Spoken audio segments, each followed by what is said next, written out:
Indian Rose TV 24 channel. Subscribe now. জাআলাল্লাহু লাহু মিন কুল্লি দীকিন মাখরাজা।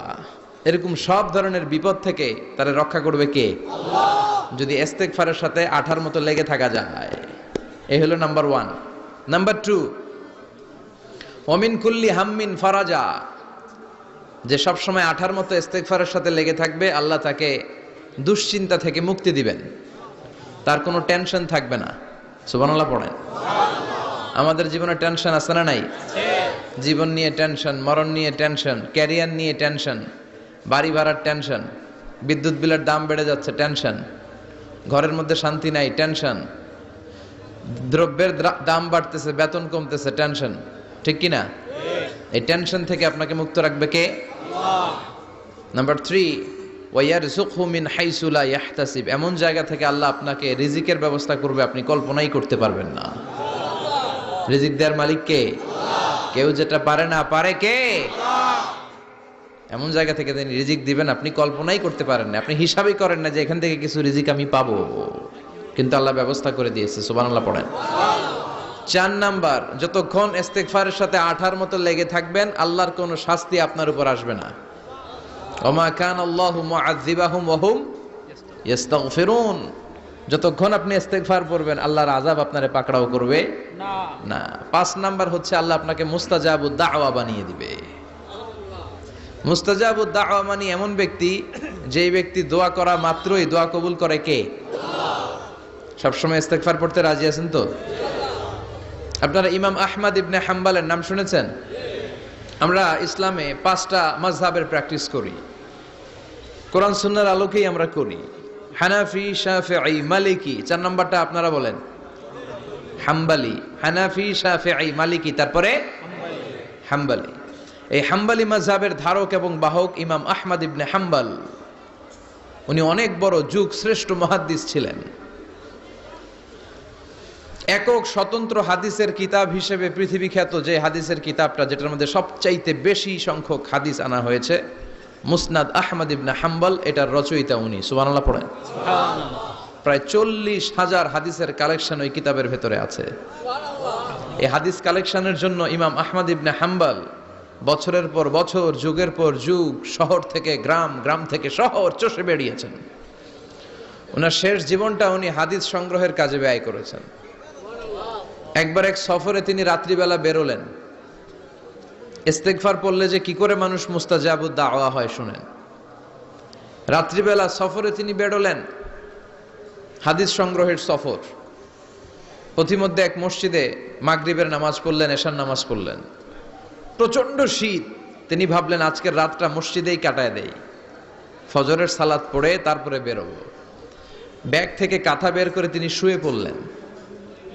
কিন্তু মসজিদের দারোয়ান এসে বলে, মসজিদে তো থাকা যাবে না, আপনি বের হন। ইমাম আহমদ ইবনে হাম্বল বললেন, আমি বৃদ্ধ মানুষ, প্রচন্ড শীত, কই যাব? আমি ফজরেরও মুসল্লি, ফজর নামাজও এই মসজিদে পড়বো, আমারে বাজান তুমি থাকতে দাও। দারোয়ান বলেন, নো, থাকা যাবে না, মসজিদে থাকা যাবে না, বের হন, না হলে গাঠটি সহ বের করে দেব। চিনে নাই এটা যে ইমাম আহমদ ইবনে হাম্বল, সে বুঝতে পারে নাই।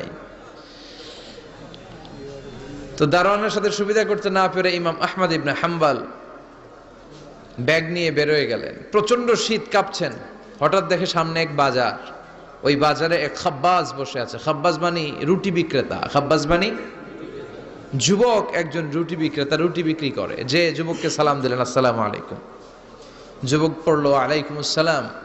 ইমাম আহমদ ইবনে হাম্বল বলল, যুবক, আমি মুসাফির মানুষ, থাকার জায়গা নাই, প্রচন্ড শীত। এই যে তুমি চুলার মধ্যে উনুনে রুটি বানাচ্ছ, আমি যদি তোমার চুলার পাশে বসে রাতটা কাটাই, তোমার কোনো সমস্যা হবে? যুবক বলেন, নো, কোনো সমস্যা নাই। আহলান ওয়া সাহলান ওয়া মারহাবান বিক, খোশ আমদেদ, সুস্বাগতম, আসেন। আপনি আমার চুলার পাশে বসে আগুন পোহালে আমার সমস্যা কি? আসেন, আসেন, বসেন, আপনি মুরব্বী মানুষ। ইমাম আহমদ ইবনে হাম্বল আল্লাহ শুকরিয়া করে চুলার পাশে বসে শীতের রাতে চুলা থেকে তাপ নিচ্ছেন, আগুন পোহাচ্ছেন। আর তিনি দেখতে লাগলেন যুবক আটা দিয়ে রুটি বানায় আর পড়ে আস্তাগফিরুল্লাহ, রুটির খামির বানায় আর পড়ে আস্তাগফিরুল্লাহ, গোল গোল করে খামির দিয়ে দলা বানিয়ে সাজিয়ে রাখে আর পড়ে আস্তাগফিরুল্লাহ। রুটি বেলুন দিয়ে বলে এটারে চুলার ভেতরে ঢুকায় আর কি পড়ে? পড়ে আস্তাগফিরুল্লাহ। ক্রেতা আসলে ক্রেতাকে রুটি দেয় আর পড়ে, ক্রেতার হাত থেকে টাকা নিয়ে ক্যাশ বক্সে রাখে আর কি পড়ে। ইমাম আহমদ ইবনে হাম্বল তো অবাক, ঘটনা কি? আসার পর থেকে এই যুবকটার দেখতেছি খালি পড়ে আস্তাগফিরুল্লাহ আস্তাগফিরুল্লাহ। তিনি কৌতূহল বশত বললেন, যুবক, মা লাকা ইয়া শাব দাইমান তাকরাউনা আস্তাগফিরুল্লাহ, হে যুবক, তোমার ঘটনাটা কি? আসার পর থেকেই তুমি শুধু দেখতেছি পড়তেছো আস্তাগফিরুল্লাহ আস্তাগফিরুল্লাহ, কারণটা কি? যুবক বলে, আমি সবসময় ইস্তেগফারের সাথে আঠার মতো লেগে থাকি, আর লেগে থাকার কারণে এর বরকতে আল্লাহ আমাকে মুস্তাজাবুদ দাওয়া বানিয়ে দিয়েছে। মানে আল্লাহ আমাকে এমন বানিয়েছে যে আমি দোয়া করা মাত্রই আমার দোয়া কবুল করে কে? আল্লাহ। ইমাম আহমদ ইবনে হাম্বল বললেন, আনতা মুস্তাজাবুদ দাওয়া, তুমি মুস্তাজাবুদ দাওয়া, মানে তুমি দোয়া করলেই সেটা কবুল হয়ে যায়? যুবক বলে, নাআম আনা মুস্তাজাবুদ দাওয়া, আমি আমার জীবনে যত দোয়া করেছি সব কবুল করে নিয়েছে কে? আল্লাহ। আমি মুস্তাজাবুদ দাওয়া, আমি দোয়া করতে দেরি কবুল হতে সেটা দেরি হয় না। তবে আমার পুরো জীবনের সব দোয়া কবুল হলেও একটা দোয়া এখনো কবুল হয় নাই। এটা শুনে ইমাম আহমদ ইবনে হাম্বলের কৌতূহল, কিউরিসিটি আরো বেড়ে গেল। তিনি বললেন, তোমার জীবনের সব দোয়া কবুল হয়েছে, একটা দোয়া কবুল হয় নাই, কি সেই দোয়া আমারে বলো? যুবক বলে, আমার জীবনে যে দোয়াটা কবুল হয় নাই সেটা হচ্ছে, আমি আল্লাহর কাছে দোয়া করে বলেছিলাম, আল্লাহ, শুনেছি এই জামানার সবচেয়ে বড় মুহাদ্দিসের নাম হচ্ছে ইমাম আহমদ ইবনে হাম্বল, আমি যেন ওই ইমাম আহমদ ইবনে হাম্বলের কপালে একটা চুমু দিয়ে মরতে পারি, তুমি তৌফিক দিও।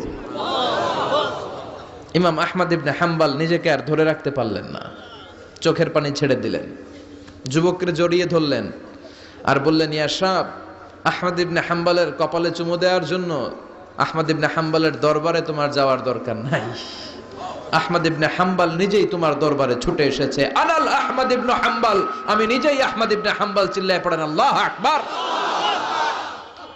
যুবকটি চিৎকার মেরে সৈয়দনা আহমদ ইবনে হাম্বলকে জড়িয়ে ধরল, আহমদ ইবনে হাম্বলের হাতে হাত রেখে মুসাফা করলো, আহমদ ইবনে হাম্বলের কপালে একটা চুমু এঁকে দিল আর বলল, ইয়া আহমদ ইবনে হাম্বল, এই ইস্তেগফারের কারণে আমার জীবনের সব দোয়াই কবুল হয়ে গিয়েছে। আপনি সব সময় যদি ইস্তেগফারের সাথে লেগে থাকেন, আপনারে মুস্তাজাবুদ দাওয়া বানাবে কে? আল্লাহ। এজন্য অবসরে যখন কোনো কাজ থাকে না, বেশি বেশি ইস্তেগফার পড়া যাবে না? ইস্তেগফারের সাথে আঠার মতো লেগে থাকা যাবে না? আওয়াজ করে পড়েন আস্তাগফিরুল্লাহ, আরো জোরে পড়েন আস্তাগফিরুল্লাহ, আরো জোরে পড়েন আস্তাগফিরুল্লাহ। আল্লাহ আমাদের ইস্তেগফার তুমি কবুল করো, আমিন। আরো জোরে পড়ি আমিন। আসুন আমরা আল্লাহর নামের 3টা তাকবীর পড়ব। 3টা তাকবীর পড়ে আমরা কোরআনের তাফসীরের দিকে যাব। আমি পড়ব লিল্লাহি তাকবীর, আপনারা পড়বেন আল্লাহু আকবার। আওয়াজ করে পড়তে হবে। আল্লাহ বলেছেন, ওয়া রাব্বাকা ফাকাব্বির, তোমার রবের নামের বড়ত্বের ঘোষণা দাও। আমার সাথে সাথে পড়েন আল্লাহু আকবার, আল্লাহু আকবার। আমি আমার খুতবার শুরুতে সূরাতুত তিন থেকে তেলাওয়াত করেছি। আসুন এই সূরাটি থেকে আমরা কিছু কথা শুনি, আমলের নিয়তে, ইখলাসের নিয়তে। সূরাটার নাম হচ্ছে সূরাতু আত-তিন। সবাই বলেন সূরার নাম কি? এটি মাক্কি সূরা। কি সূরা? এই সূরার আয়াত সংখ্যা 8টি। কয়টি? আমরা জানি কোরআনের সূরাগুলো 2 ভাগে বিভক্ত, একটা মাক্কি, একটা মাদানী। সেই হিসেবে এই সূরাটি মাক্কি। এই সূরাটি কি? মাক্কি। কোরআনের চ্যাপ্টারগুলো নিয়ে মাঝে মাঝে ভাববেন যে কত ধরনের চ্যাপ্টার আল্লাহ দিলেন। সূরাকে আরবিতে বলে চ্যাপ্টার। সূরাকে আরবিতে কি বলে? তাহলে আওয়াজ করে উত্তর দেন তো, কোরআনের ভেতরে চ্যাপ্টার আছে কয়টা? 114টা। এই চ্যাপ্টারের নাম দিলেন তিনি ফলের নামে। সুবহানাল্লাহ পড়েন। 3 মানে ডুমুর ফল। 3 মানে কি? ডুমুর ফল। খেয়েছেন কখনো? খান নাই? শিকারপুরে হয়? গাছ আছে শিকারপুরে? নাই না? আছে? ছোটবেলা আমরা শুনতাম ডুমুর ফল খেলে নাকি মানুষ পাগল হয়ে যায়। আপনারা শুনছেন? এরকম অনেক আজে বাজে কথা কিন্তু আমরা ছোটবেলা শুনেছি, যেগুলোর ভিত্তি নাই। বলা হতো পরীক্ষার দিন সকালে কেউ যদি ডিম খেয়ে যায় তাহলে পরীক্ষা নাকি ডিম পায়। এটা ভুয়া কথা, ডাহা মিথ্যা। আমি সব সময় ফাইনাল পরীক্ষার দিন সকালে ডিম খেয়ে যেতাম আর পরীক্ষা দিয়ে ফার্স্ট হয়ে যেতাম। এজন্য ডিম খেয়ে গেলে কেউ ডিম পায় না। আমরা বিশ্বাস করি খাইরিহি ওয়া শাররিহি মিনাল্লাহি, ভালো হোক মন্দ হোক করে কে? আবার ছোটবেলায় বলা হতো ওষুধ খাওয়ার সময় বিসমিল্লাহ পড়বি না, কারণ বিসমিল্লাহ বললে বরকত হয়, তোর রোগে বরকত হয়ে যাবে, মানে তোর রোগ বেড়ে যাবে। কি ডাকাত, ভুয়া কথা। সব ভালো কাজের আগে বিসমিল্লাহ। অবশ্যই আপনি ওষুধ খাওয়ার আগে বিসমিল্লাহ পড়বেন। কি পড়বেন? আমাদের দেশে শেখানো হয় ওষুধ হাতে নিয়ে যখন তুমি খাবা তখন পড়বা আল্লাহু শাফি আল্লাহু মুআফি। এটারে উল্টায় আবার বাংলাদেশে আল্লাহ শাফি আল্লাহ মাফি। শব্দটা মাফি না, শব্দটা হচ্ছে মুআফি। আল্লাহু শাফি আল্লাহু মুআফি। খেয়াল থাকবে, পড়েন আল্লাহু শাফি আল্লাহু মুআফি, আল্লাহু শাফি আল্লাহু মুআফি। এটা কোনো হাদিসে নাই, পড়তে বলা হয় নাই, তবে অর্থটা খুব সুন্দর। আল্লাহই তিনি শিফা দান করেন, আল্লাহই রোগ থেকে মুক্তি দান করেন। ওষুধ আমি খাচ্ছি, মেডিসিন খাওয়া সুন্নাহ, কিন্তু ওষুধ আমারে শেফা দেয় না, মুআফাত দেয় না। আমারে শেফা দেয় কে? আল্লাহ। এই ঘোষণাটা, অ্যানাউন্সমেন্টটা বেশ ভালো, আপনি পড়তে পারেন, কিন্তু সুন্নাহ মনে করে না। এটা ভালো অর্থ, তাই পড়ি। আর বিসমিল্লাহ অবশ্যই পড়বেন। সব ভালো কাজের আগে কি? বিসমিল্লাহ। আল্লাহ বুঝার তৌফিক দান করো। তো এই যে এগুলো ভুয়া কথা, মাশহুর, এগুলোকে বলে মাশহুরুন বাইনা আলসিনাতিন নাস, মানুষের ঠোঁটে ঠোঁটে মুখে মুখে প্রচলিত, কোনো ভিত্তি নাই। এরপরে ছোটবেলা শুনতাম জট কলা খাওয়া যাবে না, মানে জোড়া কলা খেলে নাকি 2 বাচ্চা হয়, যমজ বাচ্চা নাকি হয়, একসাথে 2 বাচ্চা, বলে না? আমি আরো বেশি বেশি খাইতাম, বলতাম এটা তো আরো ভালো, এক লগে 2 বাচ্চা হলে 2 বারের কষ্ট একবারে সারলো, তাই না? এক একটা মায়ের এক একটা বেবি জন্ম দিতে কষ্ট হয় না? শুধু কষ্ট, কি পরিমাণে কষ্ট এটা মা জানে, বাবা জানে না। এজন্য বিষ্ণু বলেছেন মায়ের মর্যাদা বাবার চেয়ে কয় গুণ বেশি। আবার আল্লাহ বলেছেন হামালাতু উম্মুহু, বাবা তোমারে পেটে ধরে নাই, পেটে ধরেছে কে? ওয়াহানান আলা ওয়াহান, ব্যথা কষ্ট জ্বালা পেইন বাবা সহ্য করে নাই, করেছে কে? অফিসালহু ফি আমাইন, 2 বছর তোমারে বাবা দুধ খাওয়ায় নাই, দুধ খাওয়ালো কে?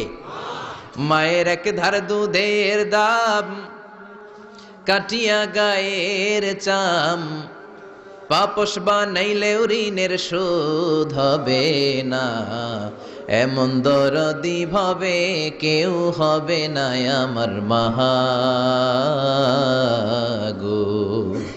এমন দরদি ভাবে কেউ হবে না আমার মাগো।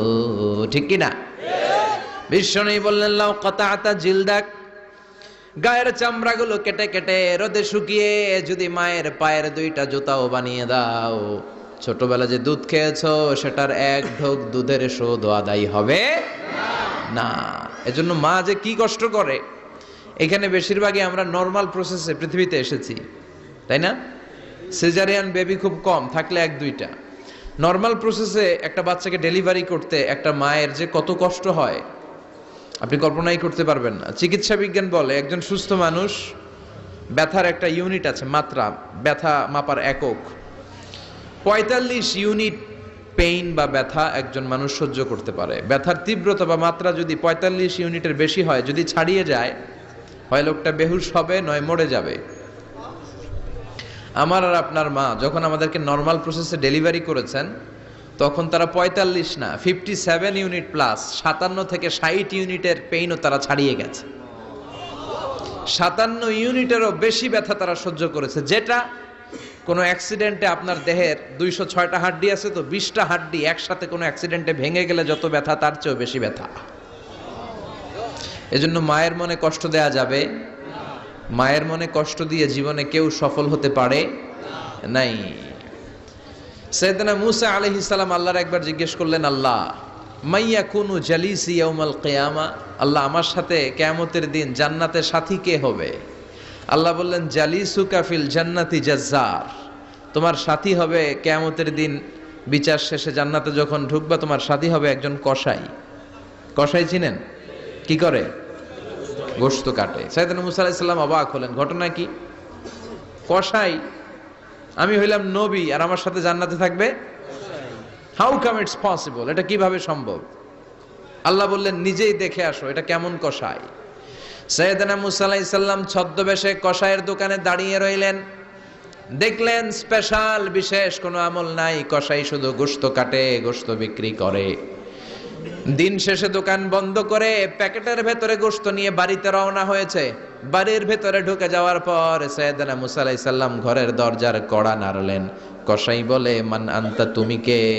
মুসা আলাইহিস সালাম বললেন, আনা মুসাফির, আমি মুসাফির, থাকার জায়গা নেই, আপনি যদি থাকার জায়গা দেন আপনার বাড়িতে থাকবো। কসাই বলে, আসেন।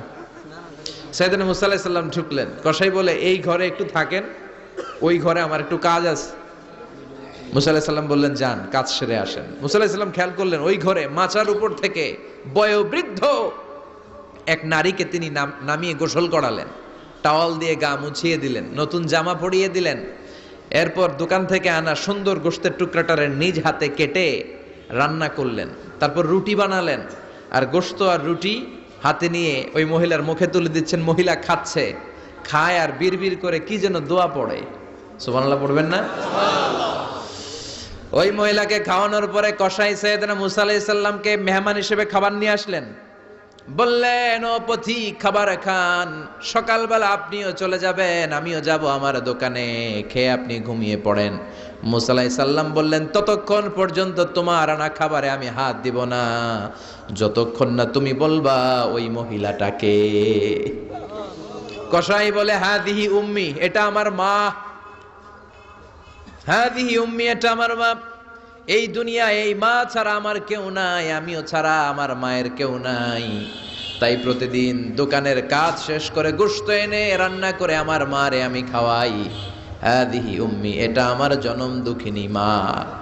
সাইয়েদনা মুসা আলাইহিস সালাম, বুঝলাম তোমার মা, কিন্তু তুমি যখন রুটি তোমার মায়ের মুখের ভেতরে তুলে দিচ্ছিলে, তোমার মা বিড়বিড় করে কি যেন পড়লো, কি পড়ে তোমার মা? কসাই বলে, আমার মায়ের একটা পাগলা দোয়া আছে। কি দোয়া? আমি জানি কশিন কালো এই দোয়া কবুল হবে না। আবেগের বশবর্তী হয়ে প্রতিদিন আমার মা আমার খেদমতে আমার উপর এত সন্তুষ্ট হয়ে যায়, এত খুশি হয়ে যায়।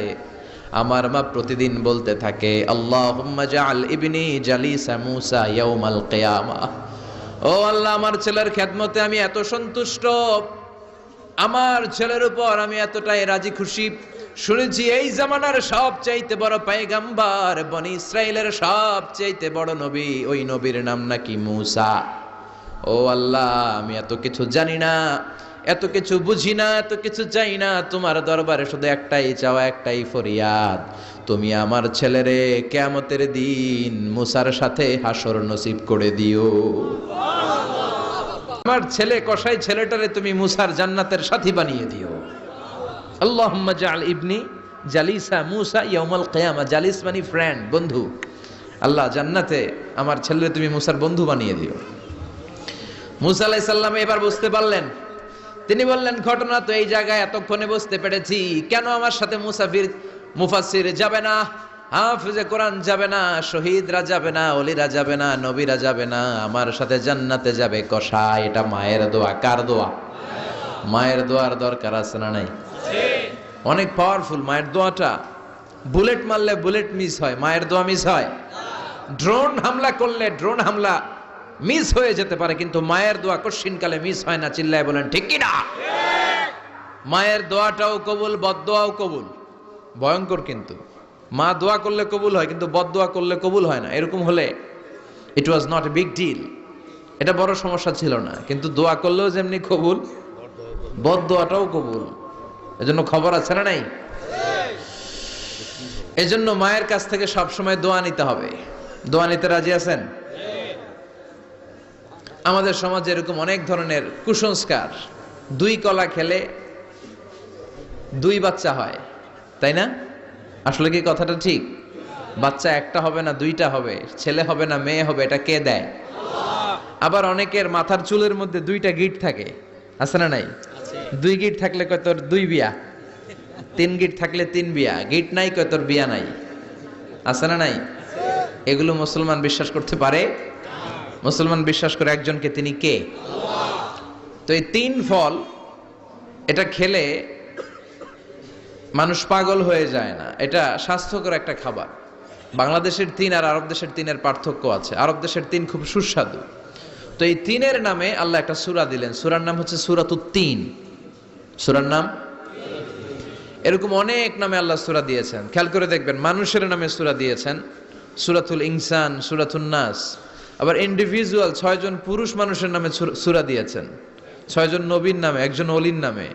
সূরা হুদ, সূরা ইউসুফ, সূরা ইউনুস, সূরা মুহাম্মদ, সূরা ইব্রাহিম, সূরা নূহ, আছে না নাই?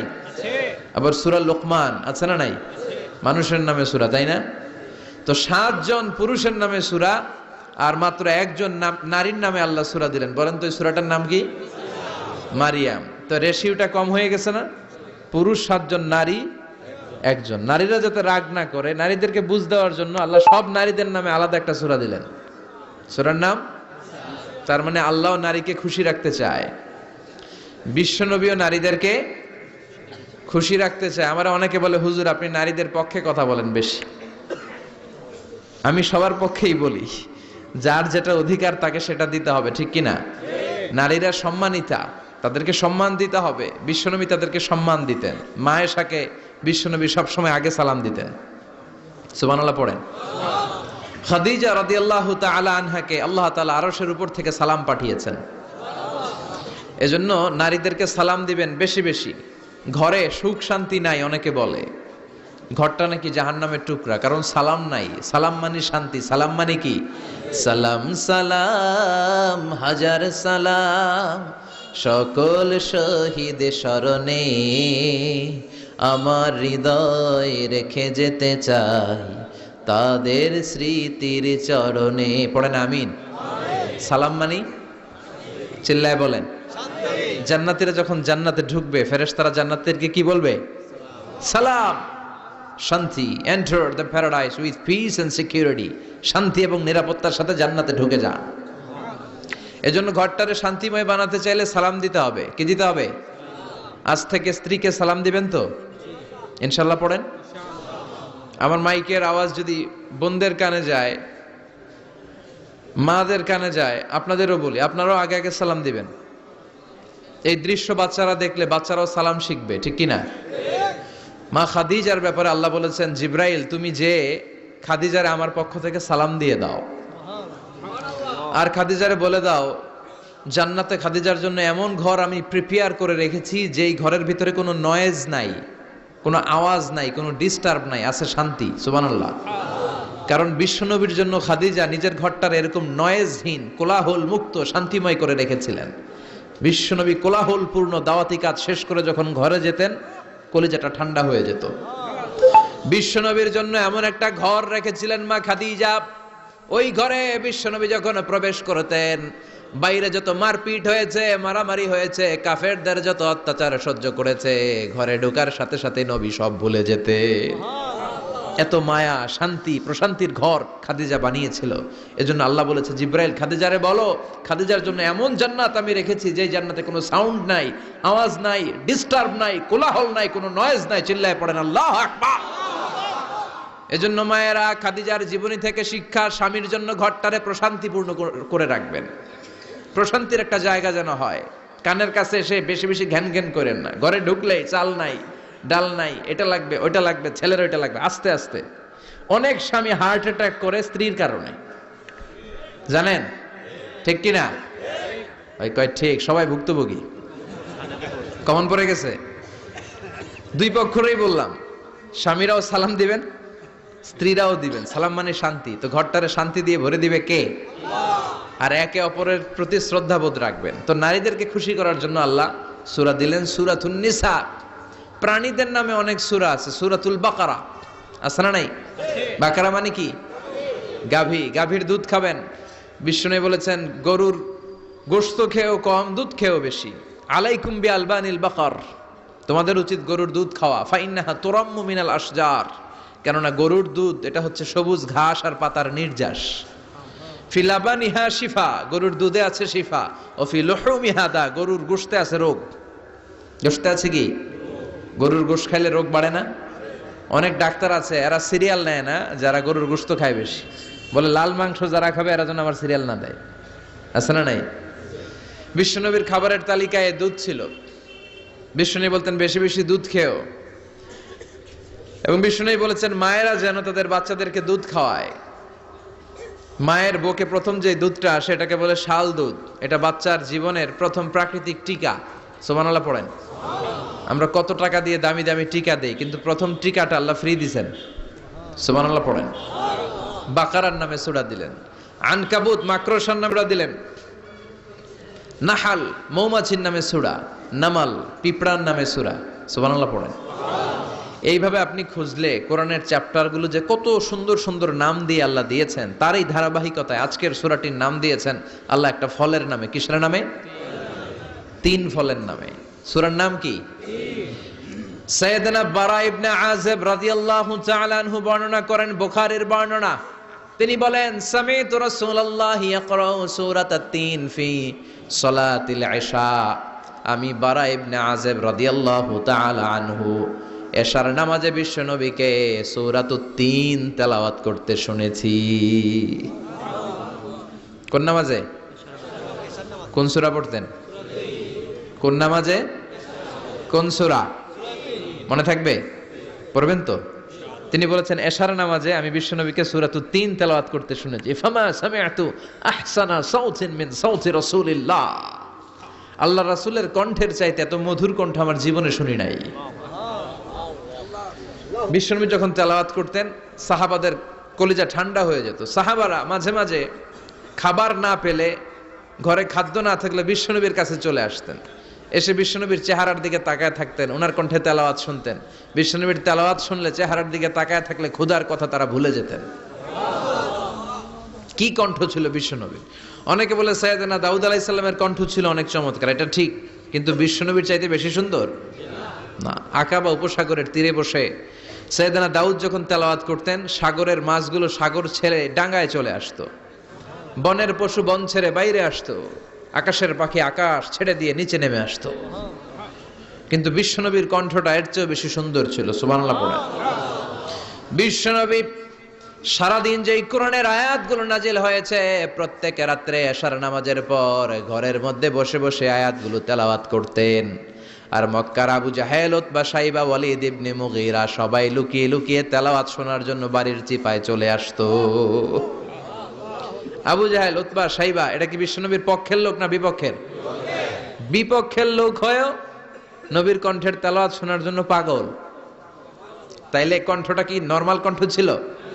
যেন তেন কণ্ঠ ছিল? আবু জাহেল ছিল মক্কা শহরের প্রেসিডেন্ট। সে ঘোষণা দিয়ে দিত, কেউ মুহাম্মাদের কণ্ঠের তেলাওয়াত শুনবা না, শুনতে যেতে পারবা না। সবাইকে নিষেধ করে রাত্রিবেলা চোরের মতো নিজেই যাইতো। সুবহানাল্লাহ পড়েন। হজের মৌসুমে আবু জাহেল ঘোষণা দিয়ে দিল, খবরদার, মক্কায় ঢুকার যতগুলো গেট আছে সবগুলো গেটে তোরা দাঁড়ায় থাকবি, হাজিদেরকে বলবি মক্কায় নতুন একটা পাগল এসেছে, তার কথা যারা শুনে তারাও পাগল হয়ে যায়। নাউজুবিল্লাহ পড়েন। তার কর্মী বাহিনী হজের মৌসুমে বিভিন্ন গেটে পাঠায় দিল। মক্কায় ঢুকার হাজিদের যত গেট, বিভিন্ন দেশ থেকে হাজিরা আসবে, কর্মীদেরকে বলে দিল তোরা বলবি এই এলাকায় নতুন এক পাগলের আমদানি হয়েছে, নাম মুহাম্মদ। পড়েন নাউযুবিল্লাহ। যারাই এই মুহাম্মাদের কণ্ঠের তেলাওয়াত শুনে তারাও পাগল হয়ে যায়। আদেশ অনুযায়ী কর্মীরা মক্কার গেটে দাঁড়িয়ে দাঁড়িয়ে হাজিদেরকে বলল, হাজি সাহেব হজে যান, জমজম খান, খেজুর খান, হজ করেন, সমস্যা নাই, কিন্তু নতুন এক পাগল আসছে, এই পাগলের নাম মুহাম্মদ। এই পাগলের কাছে যারা যায় হেরাও পাগল হয়ে যায়। হাজি সাহেবরা কোনোদিন এই মুহাম্মদ নামটা শুনে নাই, এই প্রথম শুনলো। শুই নাই মনে মনে কয়, যেদিকে যাব আর নাই যাব, আগে মুহাম্মাদের কাছে যাব। সবার আগে কার কাছে যাব? কারণ মানুষের একটা অভ্যাস হচ্ছে আল ইনসানু হারিসুন আলা মা মুনিয়া, মানুষের যেটা করতে নিষেধ করা হয় বেশি ওইটা মানুষ করে বেশি। মনে মনে হাজিরা বলে, তোমরা নিষেধ করছো তো অবশ্যই যাব, দেখি এই মুহাম্মদটা কে। তার মানে আমাদের বিরুদ্ধে অপপ্রচার করলে এটা আমার পক্ষের প্রচার হয়ে যায়। সুবহানাল্লাহ পড়েন। ইসলামের বিরুদ্ধে অপপ্রচার করলে এটা কি হয়ে যায়? প্রচার।